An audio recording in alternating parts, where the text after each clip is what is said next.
ম্যাচের আগেই ফলাফল ফাঁস। পাঞ্জাব নাকি বেঙ্গালুরু আইপিএলের 58তম ম্যাচে জিতবে কোন দল, তারই ভবিষ্যৎবাণী করল খালিশি জিয়া।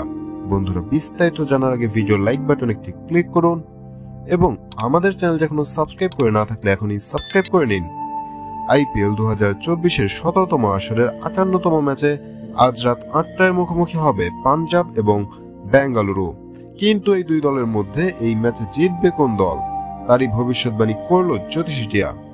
দর্শক, গত 22 মার্চ শুরু হয়েছে আইপিএলের 17তম আসর, আর এই আসরে এখন পর্যন্ত 11টি ম্যাচের মধ্যে 4টিতে জয় নিয়ে পয়েন্ট টেবিলের 7 নম্বর অবস্থান করছে বেঙ্গালুরু।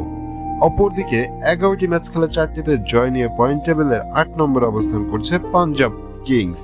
আর এখন পর্যন্ত হেড টু হেড 32টি ম্যাচ মোকাবেলায় 17টিতে জয় পেয়েছে পাঞ্জাব এবং 15টিতে জয় পেয়েছে বেঙ্গালুরু। অর্থাৎ অতীত এবং বর্তমান দুই ফর্ম বিবেচনায় দুই দলের অবস্থানই সমপর্যায়ের। আর এই দুই দলের মধ্যে আইপিএলের আজকের ম্যাচে জিতবে কোন দল তা নিয়ে ভক্ত সমর্থকদের মনে উত্তেজনার শেষ নেই। আর এবার এই দুই দলের মধ্যে এই ম্যাচে কে জিতবে তা নিয়ে ভবিষ্যৎবাণী করেছে জ্যোতিষী জিয়া।